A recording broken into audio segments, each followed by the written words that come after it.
আমি কথা বলবো খুব সংক্ষেপ সময়, হয়তো 10 থেকে 20 মিনিট সর্বোচ্চ। আমি আপনাদের সামনে কোরআনে কারিমের একটি আয়াতের অংশ তেলাওয়াত করেছি, পুরো আয়াত পড়ে নাই, একটি অংশ। এই আয়াতে আল্লাহ পাক ইরশাদ করেন,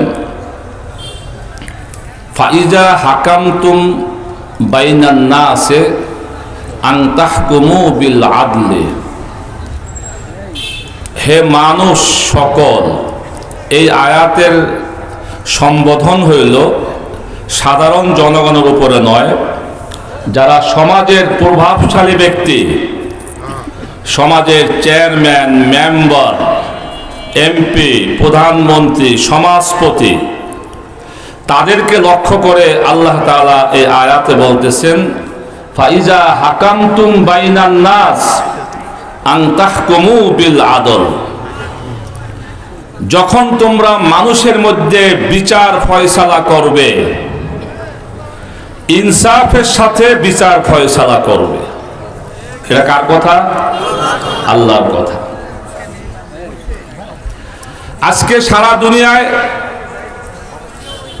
এত সমস্যা, ঘরে ঘরে সমস্যা, পরিবারে সমস্যা, রাষ্ট্রে সমস্যা, এর একমাত্র মূল কারণ হইল ইনসাফ না থাকার কারণে। কথা বুঝাচ্ছেন কিনা আমার? যদি বাবা তার পরিবারে ইনসাফ করে, সন্তানদের উপরে কোনো গ্যাঞ্জাম হয় না। একজন চেয়ারম্যান যদি তার ইউনিয়নে ইনসাফ মতো কার্যক্রম চালায় এবং বিচার করে, কোনো গ্যাঞ্জাম হবে না। একজন রাষ্ট্রপতি যদি তার রাষ্ট্রে ইনসাফ মতো কার্যক্রম করে, কোনো সমস্যা হবে না। একজন ইনসাফগার বিচারক, একজন ইনসাফগার রাষ্ট্রপতি, এর অনেক বড় সম্মান আল্লাহ দিয়েছেন। মনে রাখবেন, একজন ইনসাফগার রাষ্ট্রপতি, একজন ইনসাফগার বিচারক, সে যত ছোট বিচারক হোক, একজন গ্রামের বিচারক, একজন সমাজের বিচারক, একে আল্লাহ তাআলা অনেক সম্মান দিয়েছেন যদি সে ইনসাফ মতো বিচার করে। হাদিসে নবী সাল্লাল্লাহু আলাইহি ওয়াসাল্লাম ইরশাদ করেছেন যে হাসরের ময়দানে, যখন পুরা হাসরের ময়দানে ভয়াবহ গরম, প্রচন্ড রৌদ্রে সূর্যের যখন মাথার কাছে চলে আসবে, সূর্যের আলোর কারণে, সূর্যের আগুনের কারণে মানুষের মাথার মগজগুলো গলে গলে পড়ে যাবে। ওই সময় মানুষ ছায়ার জন্য দৌড়াবে, একটু ছায়া, একটু ছায়া কোথায় পাওয়া যায়। আল্লাহ নবী বলেন, ওই বিপদের সময় 7 ধরনের ব্যক্তিকে আল্লাহ পাকই করবেন, তার ছায়ার নিচে ছায়া দিবেন। সুবহানাল্লাহ বলেন। অর্থাৎ এই লোকগুলো জান্নাতি হবে। কি হবে? জান্নাতি হবে। আমার নবী বলেন, 1 নম্বরে আল ইমামুল আদেল, ন্যায় বিচারক। 1 নম্বর হলো ন্যায় বিচারক, যে বিচার সুদ খেয়ে, ঘুষ খেয়ে এদিক ওদিক করে না।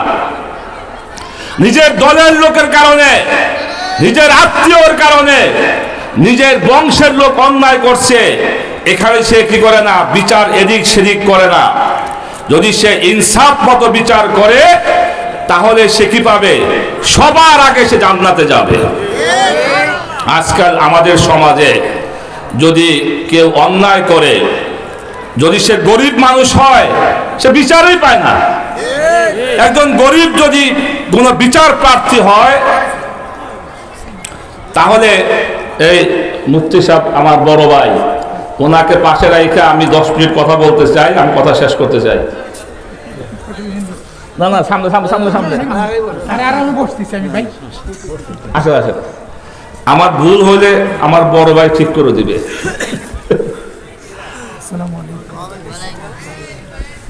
আপনারা সবসময় ওয়াজ মাহফিলে শোনেন খালি কবর আর হাসরের কথা। আমি একটু ভিন্ন কথা বলতেছি, এগুলো কবরের কথাই। তো আজকে একজন গরিব মানুষ বিচার পায় না, বিচারকের কাছে তার দৌড়াতে দৌড়াইতে তার পায়ের স্যান্ডেল খুলে যায়। যখন অন্য কেউ কিছু রাতের অন্ধকারে বালিশের নিচে একটা বান্ডিল দিয়ে দেয়, বিচার সিদ্ধান্ত ফয়সলা ঘুরে যায়। পরিষ্কার বলি, যদি কোনো বিচারক এই সুদ ঘুষ খেয়ে নিজের আত্মীয়র কারণে, দলের লোকের কারণে, নিজের বংশের লোকের কারণে বিচার যদি ইনসাফ না করে, এই বিচারক সবার আগে জাহান্নামে যাবে। আর যদি ইনসাফ মতো বিচার করে, তাহলে এই বিচারক সবার আগে জান্নাতে যাবে। আজকে আমাদের সমাজে ইনসাফ নাই দেখেই এত সমস্যা, কি বলেন? আজকে বাবা তার পরিবার ইনসাফ করে না, এক সন্তানকে ভালোবাসে, সম্পদ সব রেখে দেয়, আরেক সন্তানকে দূরে সরাইয়া দেয়। আজকে সমাজের যিনি পতি, সে একজনকে ভালোবাসে, আরেকজনকে সে খামাখা তার বিরোধিতা করে। এই জন্য আজকে ইনসাফ না থাকার কারণে আজকে এত সমস্যা। দেখেন, আল্লাহ নবী ছিলেন সবচেয়ে বড় কি ছিলেন? বিচারক ছিলেন, ইনসাফের বিচারক ছিলেন। আমি একটা দৃষ্টান্ত বলে আমার বক্তব্য শেষ করব। আল্লাহ নবীর যে বিচারের যে ইনসাফ, বুখারী শরীফের রওয়ায়াত, কুরাইশ বংশের বনি মাখজুমা গোত্রের এক মহিলা চুরি করেছে। কি করেছে? চুরি করেছে। নবী সাল্লাল্লাহু আলাইহি সাল্লাম ওই মহিলার বিচারের জন্য তারিখ ঠিক করেছেন যে আগামী কালকে এরকম ওপেন সবার সামনে চুরির বিচার হবে। চুরি করছে কে? কুরাইশ বংশের মহিলা। কুরাইশ বংশ নবীর বংশ, কুরাইশ বংশ মক্কার সবচেয়ে সম্মানিত বংশ, সবচেয়ে বড় বংশ। এখন ইসলামে চুরি করলে তার বিচার কি? হাত কেটে দেওয়া, হাত কেটে দেওয়া। এখন কুরাইশ বংশের যারা লিডার, তারা পরামর্শ করলো যে যদি আগামীকালকের বিচারে আমার এই বংশের নারীর হাত কেটে দেওয়া হয়, তাহলে তো কুরাইশ বংশের ইজ্জত যাইব। অতএব নবীর কাছে একটু বলা দরকার যে বিচারটা কোন রকম একটু এদিক সেদিক কইরা, হাতটা না কাইটা জরিমানা করে শেষ করা যায় কিনা। নবীর কাছে এই কথা বলবে কে?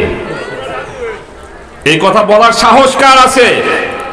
তখন তারা পরামর্শ করলো, নবীজির পালক পুত্র ছিল যায়েদ রাদিয়াল্লাহু তাআলা আনহু, তার এক ছেলে ছিল ওসামা, এই যে এইরকম বয়সের, এই যে আমার সামনে, হিব্বে রসুল, রসুলের সবচেয়ে মহব্বতের ব্যক্তি ছিলেন ওই নাতি, পালক পুত্র ছেলে। এই কুরাইশ বংশের আবু জাহেল সবাই পরামর্শ করলো, এই ওসামাকে দিয়া নবীর কাছে সুপারিশ করতে হবে। ওসামারে ভালো করে বুঝাইলো, মুখস্থ করাইলো, তুমি গিয়ে তোমার দাদাকে বলবা যে দাদা, আগামীকালকে কুরাইশ বংশের ওই নারীর বিচার হবে, হাতটা না কাইটা একটু এদিক সেদিক কইরা কোন রকম ইজ্জত মান বাঁচায়া বিচার করা যায় কিনা। নবী সাল্লাল্লাহু আলাইহি সাল্লাম তো বুঝে ফেলছেন যে এই কথা তো এই ছোট বাচ্চার ব্রেনে আসতে পারে না, নিশ্চয় এটা আমার কুরাইশ বংশের নেতারা ওরে শিখাইয়া দিছে। নবী বিচারের সময় সবাইকে ডেকে একটা ভাষণ দিলেন, জোরে বড় একটা ভাষণ দিলেন। ভাষণ দিয়ে বললেন, হে কুরাইশ বংশের লোকেরা, তোমরা আমার কাছে ওসামাকে পাঠাইছো, আমি রসুল বিচারটা ইনসাফ না কইরা বেইনসাফ করে বিচার করতে, এবং কুরাইশ বংশের লোক চুরি করছে, এতে ইজ্জত যায় নাই, হাত কাটলে ইজ্জত যাবে।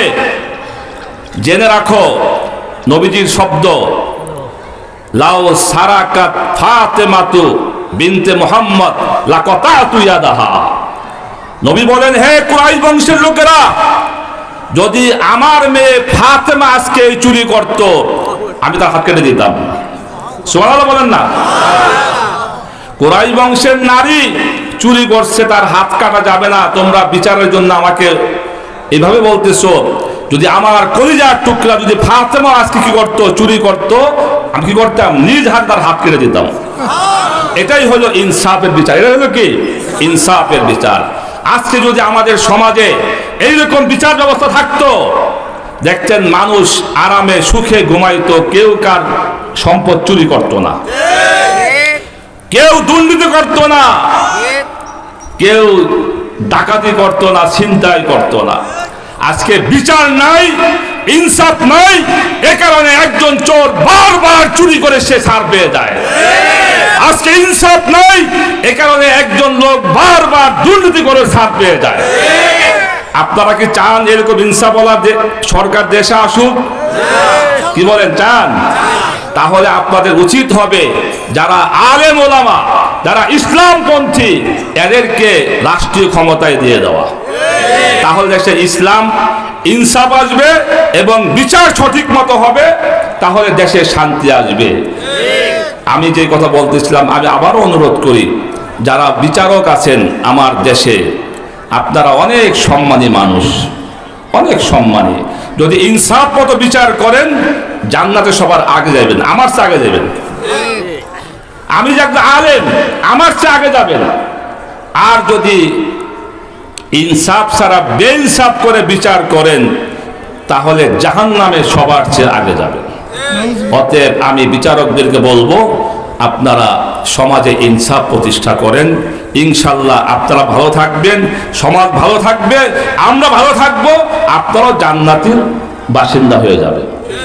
আমি এই কথা বলে আপনাদের সবার থেকে বিদায় নিচ্ছি। ওমা তৌফিক ইল্লা বিল্লাহ। আসসালামু আলাইকুম ওয়া রাহমাতুল্লাহি ওয়া বারাকাতুহু।